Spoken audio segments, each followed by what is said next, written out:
स्वास्थ्य पत्रिका हमारी सेहत के ताज़ा संस्करण के साथ आपकी दोस्त शालिनी मित्तल। स्वीकार करें हमारा नमस्कार।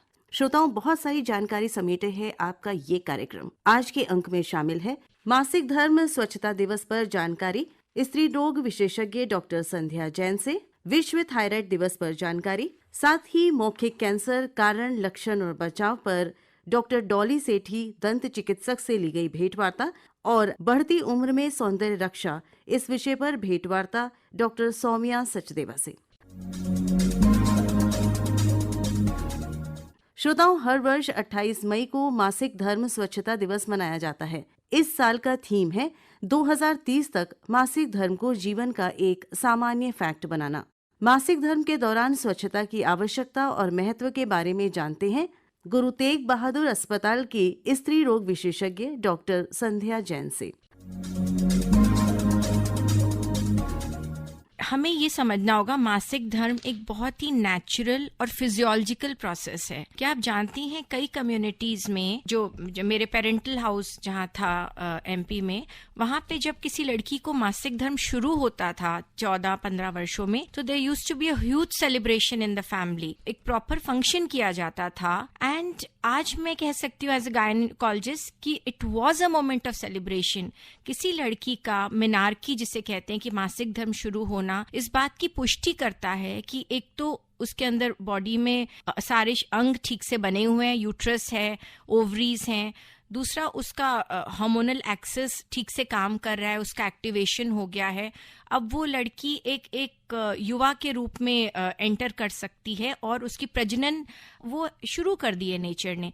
तो it is definitely a moment of celebration. There are many ways कि जिससे हम हाइजीन मेंटेन कर सके, तो मासिक धर्म ठीक से निकल जाता है। सो मच सो गर्ल्स उस दौरान पूरा अपना सुचारू रूप से काम करती हैं और इनफैक्ट स्पोर्ट्स भी खेल सकती हैं, सब कुछ कर सकती हैं। तो ये बहुत ही नेचुरल प्रोसेस है और इसके आसपास के मिथ्स, जैसे कि हम 21वीं सदी की तरफ आगे बढ़ रहे हैं, तो हमें उन मिथ्स को शेड कर देना चाहिए। महीना आता है तो generally as a doctor gynaecologist हम 28 डेज का मानते हैं कि भाई हर 28 दिन के भीतर पीरियड आ जाए। बट क्या आप ये जानती हैं कि उसका नॉर्मल रेंज +-7 डेज होता है। इंडिया में जब पीरियड एवरेज एज अराउंड 11-12 साल पे शुरू होके, जनरली एवरेज एज इंडिया में 47 ईयर्स है। एक एवरेज एज, बिल्कुल उससे कम भी हो सकता है, ज्यादा भी हो सकता है। तो एक ये कंडीशन है जिसमें हम काफी सिवियर पेन देखते हैं और वो रिप्रोडक्टिव एज ग्रुप यानी जनरली 20-30 इसी एज ग्रुप में हमने कॉमन पाया है। सफर ना करें, आवाज उठाएं। हम आज की नारी हैं। दर्द होता है तो दवाई खाएंगे, कुछ तकलीफ होती है तो डॉक्टर के पास जाएंगे। मेरे जैसे बहुत सी आपकी बहनें ही हैं जो आपको हेल्प करना चाहती हैं।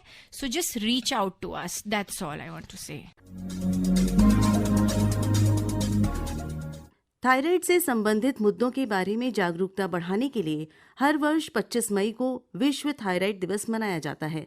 थायराइड ग्रंथि आवश्यक हार्मोन का उत्पादन करने के लिए जिम्मेदार है, जो मेटाबॉलिज्म, वृद्धि और विकास को नियंत्रित करती है। विश्व थायराइड दिवस का मकसद थायराइड विकारों, उनके लक्षणों और उपचारों की समझ में सुधार करना है। ये दिन अच्छे थायराइड फंक्शन को बनाए रखने में संतुलित आहार और नियमित व्यायाम सहित एक स्वस्थ जीवन शैली के महत्व पर भी प्रकाश डालता है।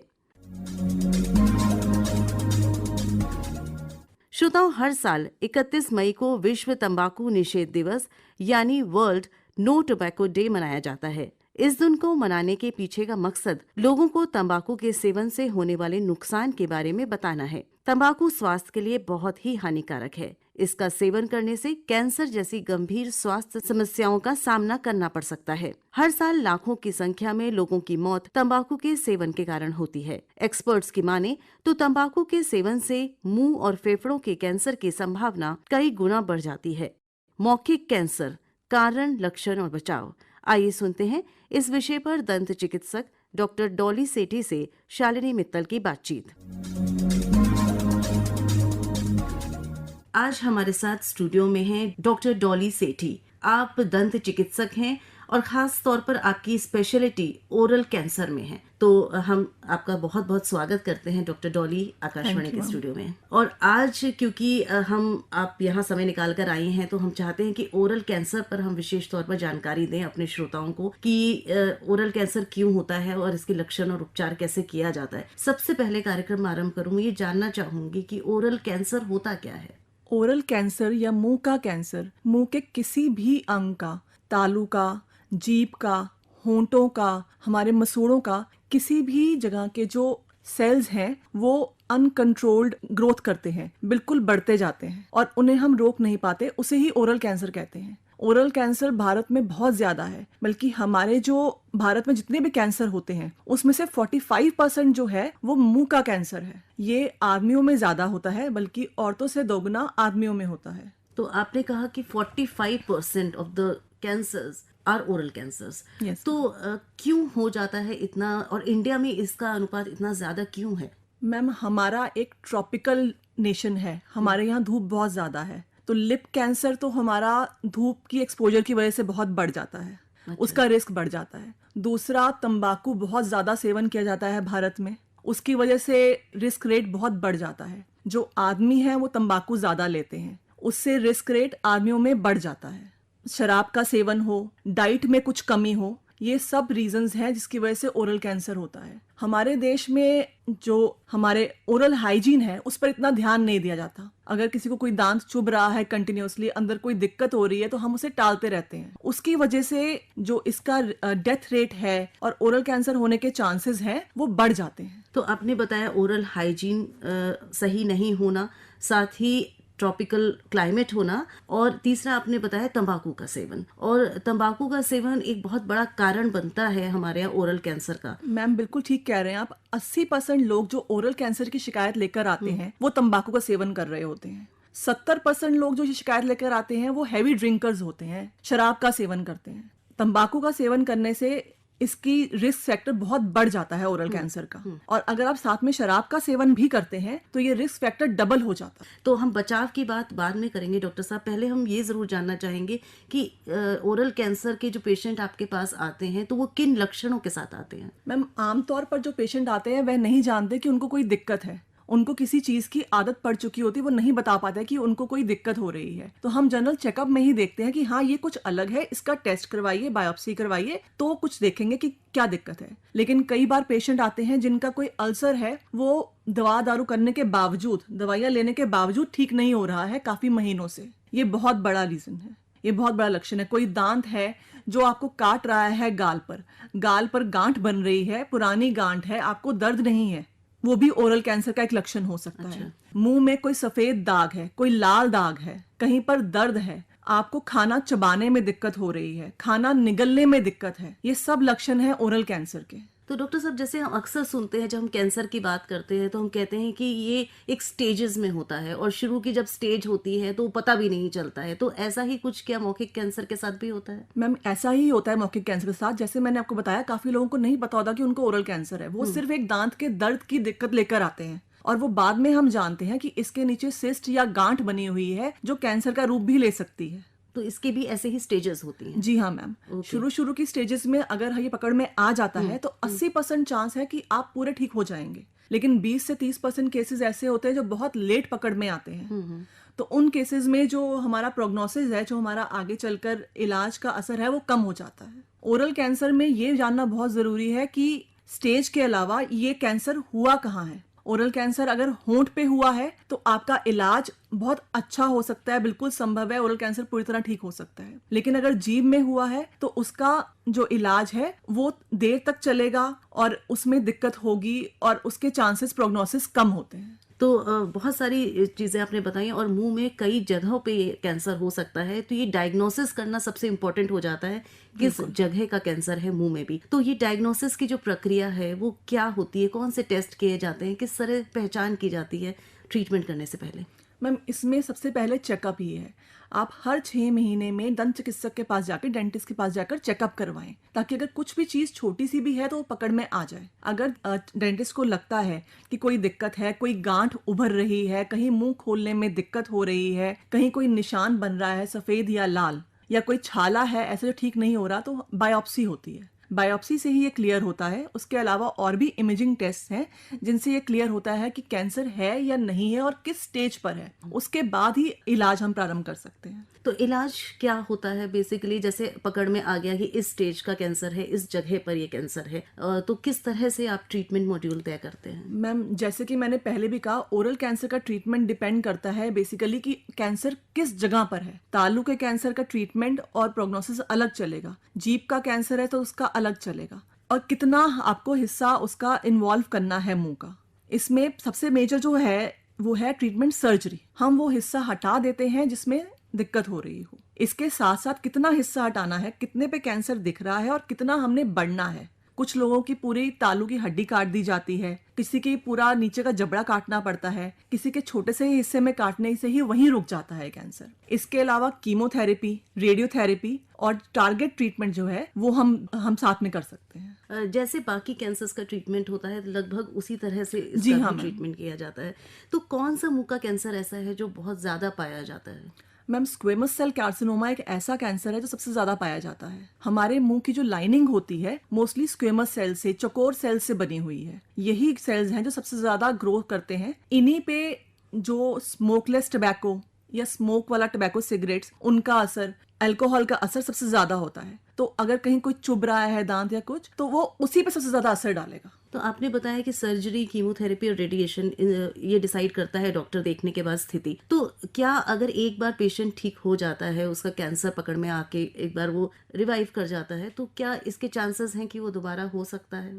जी हाँ मैम, हर कैंसर की तरह ये भी दोबारा हो सकता है। हम जब एक कैंसर का ट्रीटमेंट करते हैं तो हम 5 ईयर सर्वाइवल रेट लेके चलते हैं कि 5 साल तक ये कैंसर कितने लोगों को दोबारा हुआ और नहीं हुआ। हम जब एक ट्रीटमेंट करते हैं तो हम एक 5 साल का लेके चलते हैं। आपको कंटिन्यूअसली अपना ध्यान रखना पड़ेगा। आपको जिस वजह से कैंसर हुआ है, टबैको, अल्कोहल, धूप, वायरस, खान पान, इन सब का ध्यान रखना पड़ेगा ताकि आगे ये रिवाइव ना हो, कैंसर सेल्स दोबारा ग्रो करना शुरू ना करें। यानी रेगुलर चेकअप बहुत बिल्कुल मैम, बहुत जरूरी है। बहुत जरूरी होता है। तो आपने बताया कि रेगुलर चेकअप के साथ ऐसा मतलब हो ही ना, ये सबसे अच्छी चीज है कि कोई बीमारी हो ना, इससे अच्छी तो कोई बात नहीं हो सकती। तो हम बात करना चाहेंगे कि इसका बचाव कैसे हो कि ये बीमारी हो ना। तो आपने शुरू में बात की थी कि खान पान भी इसमें बहुत मैटर करता है कि क्या आप खा रहे हैं, क्या आपका लाइफस्टाइल है।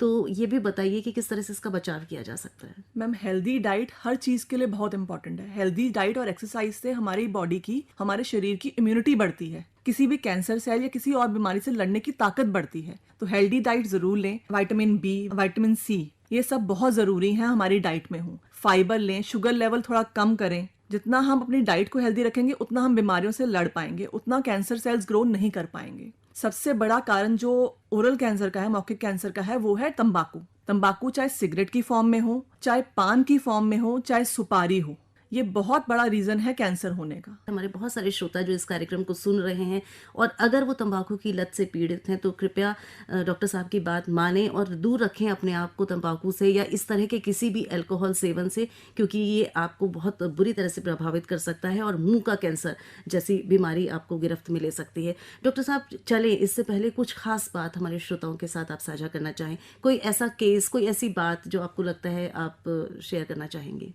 मैम, कैंसर के ऐसे बहुत सारे केसेस आते हैं। मेरे पास लास्ट ही एक 20 साल का लड़का आया। वो गांव से सिर्फ दिल्ली घूमने आया था। जब वो मेरे पास आया तो उसके ऊपर के दांत हिल रहे थे। इतनी एज में, इस उम्र में दांत हिलना कोई अच्छी बात नहीं है। हमने आगे उसे बायोप्सी के लिए रेफर किया और 1-2 महीने के अंतराल के बाद टेस्ट के बाद हमने पाया कि उसे पेट का कैंसर है जो मुंह तक पहुंच गया है। बहुत दुख की बात है कि वो ज्यादा जी नहीं पाया। 6 महीने के अंदर ही उसकी मृत्यु हो गई। अगर हर मुंह का चिकित्सक बायोप्सी की सुविधा रखे अपने पास और हम बायोप्सी जल्दी जल्दी कर पाएं, कम से कम स्टेज में ओरल कैंसर हमारी पकड़ में आ जाएगा और हम उसका इलाज कर पाएंगे। बायोप्सी एक बहुत ही छोटा सा टेस्ट है जो बहुत मुश्किल नहीं है, हर जगह किया जा सकता है। बहुत ज्यादा उपकरण भी नहीं चाहिए उसके लिए। अगर ये सुविधा सब जगह मिल जाए तो जल्दी से जल्दी मुंह के कैंसर का पता चल सकेगा और हम उसका उपचार शुरू कर सकेंगे। जी, तो जैसा आपने बताया इसमें समय बहुत क्रिटिकल होता है कि जितनी जल्दी पता चले और उस बीच में जितना कम अंतराल हो टेस्ट में और फाइनल फाइंडिंग में। तो मैं ये भी जानना चाहूंगी कि अगर कोई कैंसर पेशेंट आपके पास आता है तो ट्रीटमेंट में लगभग कितना समय लगता है? मैम ये जो है डिपेंड करता है कि उसे किस स्टेज का कैंसर है और किस जगह का कैंसर है। जो होंठ का कैंसर है वो कम समय लेता है। अगर स्क्वेमस सेल कार्सिनोमा में भी अगर स्टेज जो है इनिशियल है तो वो जल्दी ठीक हो जाएगा, और अगर वो स्टेज बढ़ गई है और अगर जीभ का कैंसर है तो वो बहुत जल्दी बाकी शरीर में भी फैल जाता है। जब वो बाकी अंगों में फैल जाएगा तो फिर उसका इलाज उतना ही लंबा और मुश्किल हो जाता है। डॉक्टर साहब, आपने समय निकाला, आप स्टूडियो में आई और इतनी सारी जानकारी आपने हमारे और श्रोताओं के साथ साझा करी, उसके लिए बहुत बहुत धन्यवाद। Thank you ma'am. मौखिक कैंसर, कारण, लक्षण और बचाव। अभी आप इस विषय पर भेंटवार्ता सुन रहे थे। विशेषज्ञ थे दंत चिकित्सक डॉक्टर डॉली सेठी। बात कर रही थी शालिनी मित्तल।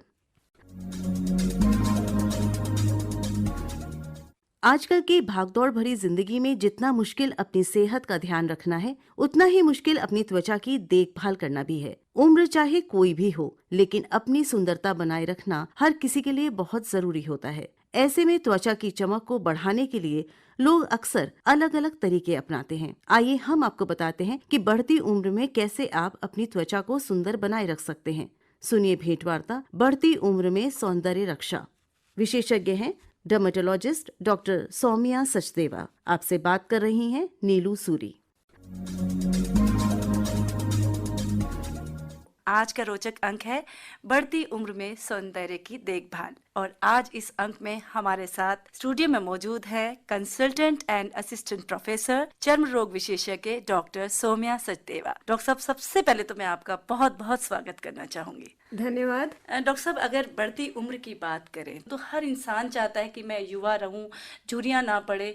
तो अगर हम एंटी एजिंग प्रोसेस को, इस प्रक्रिया को समझना चाहें तो कैसे समझेंगे? देखिए, सबसे पहले तो ये जानना जरूरी है कि एजिंग होता कैसे है, मैनिफेस्ट कैसे करता है, कैसा दिखता है। तो जैसे जैसे हमारी उम्र बढ़ती है, चेहरे पे झुर्रियां आने लगती हैं, हमारा जो चेहरा है वो डल हो जाता है, टाइटनेस कम हो जाती है, फाइन लाइंस आ जाती हैं, कुछ ओपन पोर्स हो जाते हैं छोटे छोटे। इसके अलावा छोटे छोटे गड्ढे हो जाते हैं काले रंग के, जिनको एज स्पॉट्स बोलते हैं। चेहरे का जो रंग है वो अनइवन हो जाता है, मतलब कहीं पे सांवला और कहीं पे डार्क। तो इस तरीके से एजिंग मैनिफेस्ट होती है, और ये 25 साल की उम्र के बाद आपको ध्यान देना बहुत जरूरी है। वैसे तो आपको हमेशा ही ध्यान देना चाहिए, बट अगर आप 25 साल के बियॉन्ड आपकी एज है तो आपको एजिंग को प्रिवेंट करने के लिए एफर्ट्स जरूर लेने चाहिए।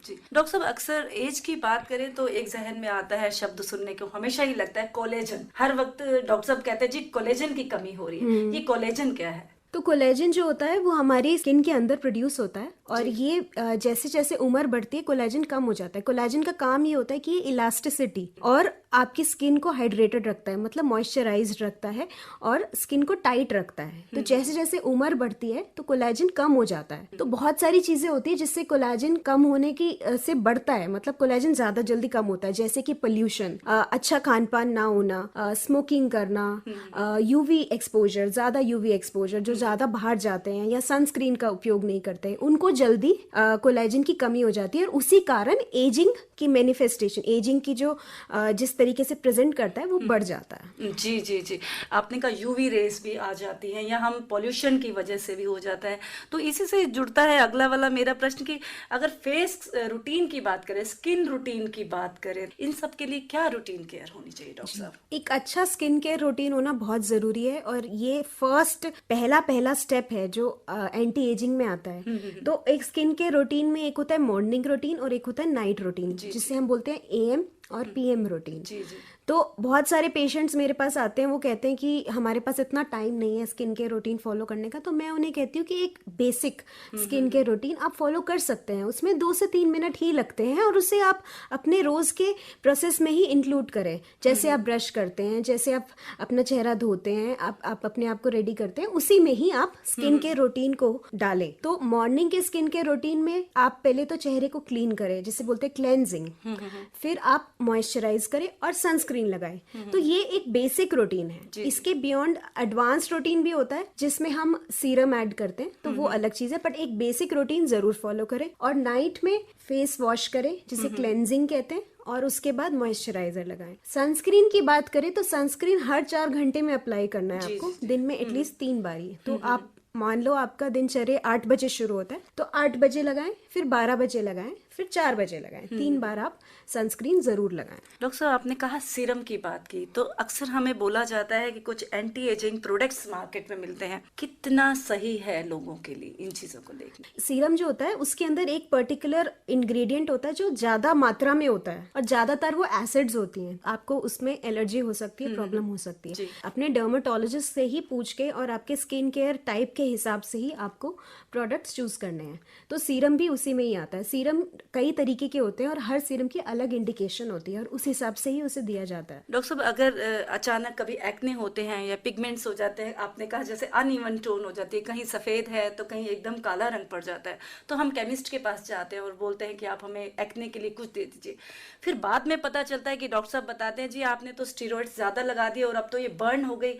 कहाँ तक हम सेफ अपने आप को कर सकते हैं इस केस में? स्टेरॉइड्स मैं आपको बताऊं हर चीज में नहीं यूज किए जाते, स्पेशली फेस पे अगर आप ज्यादा समय तक स्टेरॉइड्स लगा रहे हैं तो आपका चेहरा खराब हो जाता है। इसको एक बीमारी का नाम भी दिया गया है मेडिकल टर्म्स में, इसको बोलते हैं टॉपिकल स्टेरॉइड डैमेज्ड फेशिस, जो हम मरीज के पर्चे पे लिखते हैं कि आपको ये प्रॉब्लम है। इससे क्या होता है, चेहरे जो है ना पतला हो जाता है, चेहरे पे लाल लाल निशान आ जाते हैं, यूवी से डैमेज जल्दी हो जाता है। जब वो बाहर धूप में निकलते हैं तो उनको बर्निंग फील होती है, जलन फील होती है चेहरे पे। और ये उन लोगों को होता है जब वो जो स्टेरॉइड्स लंबे समय पे से चेहरे पे लगा रहे हैं, और जगह पे भी लगाने से प्रॉब्लम होती है। तो स्टेरॉइड्स एक ट्रीटमेंट ऑप्शन है, लेकिन उसे सही तरीके से यूज करना है, सही मात्रा में और सही ड्यूरेशन के लिए, सही टाइम के लिए। ऐसा नहीं कि हम स्टेरॉइड लिखते हैं तो हम कहते हैं जैसे मर्जी यूज कर लो। जैसे अगर हम लिखते हैं तो हम उसको सही तरीके से लिखते हैं और उसको सही टाइम पे बंद भी करते हैं। एंटी एजिंग क्रीम की बात करें डॉक्टर साहब, अक्सर हमें बोला जाता है कि अब आप शुरुआत कर दीजिए, कब से लगाना शुरू कर देना चाहिए? ऐसे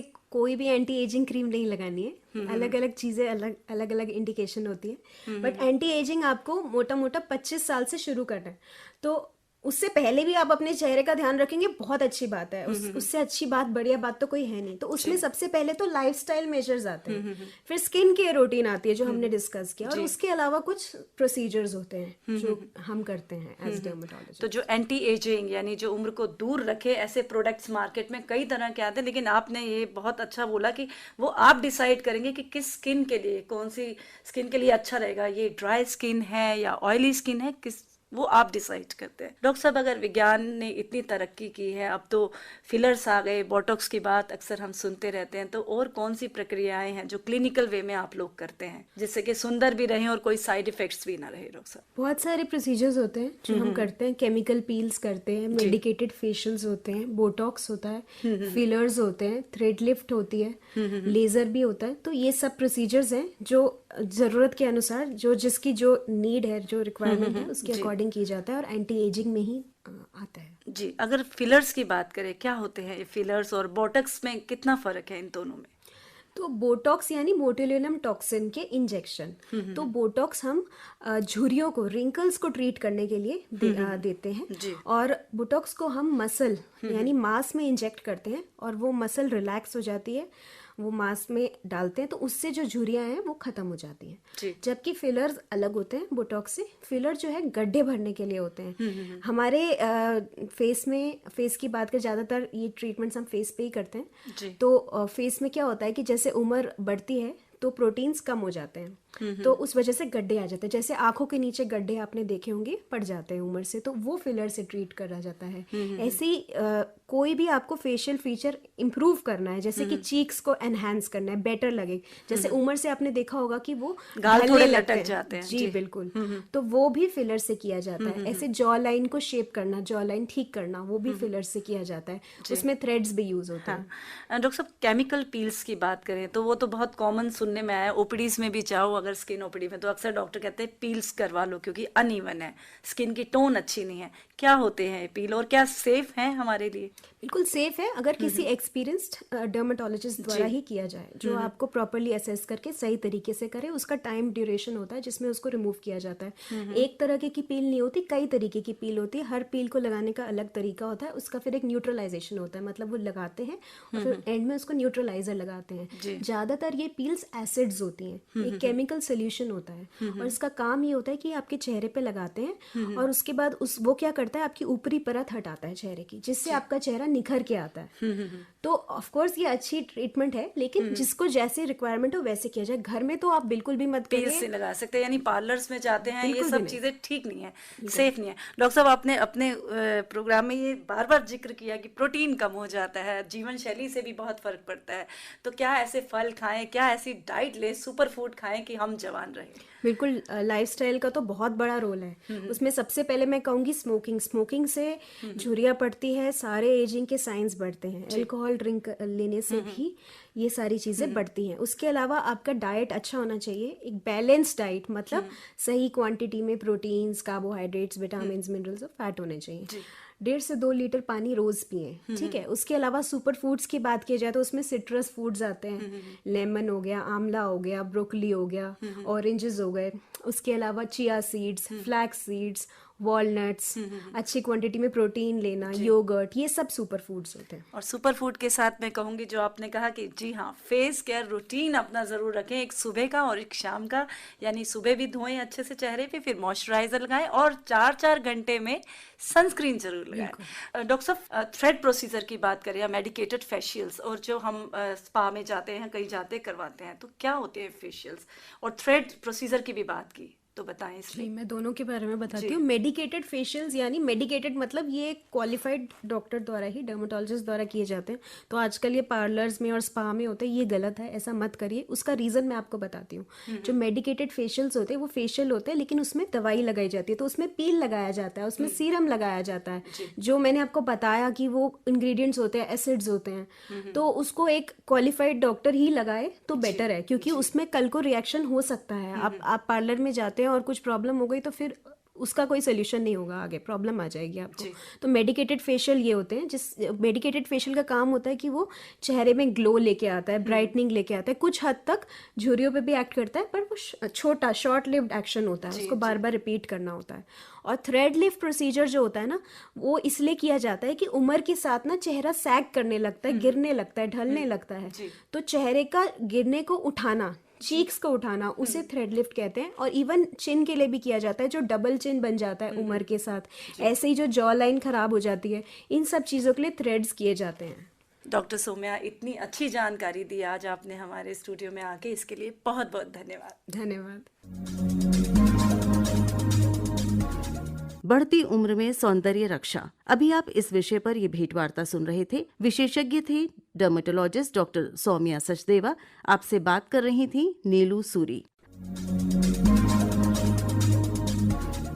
अगर आप इस कार्यक्रम में कुछ सुनना चाहते हैं, हमें कुछ संदेश भेजना चाहते हैं, या हमें कोई कार्यक्रम के बारे में सुझाव देना चाहते हैं, तो आप हमें लिख सकते हैं। नोट कर लीजिए हमारी ईमेल आईडी। हमारी ईमेल आईडी है healthairdelhi@gmail.com। इसी के साथ स्वास्थ्य पत्रिका हमारी सेहत का आज का अंक समाप्त होता है। फिर मिलेंगे अगली बार। तब तक स्वीकार करें शालिनी मित्तल का नमस्कार।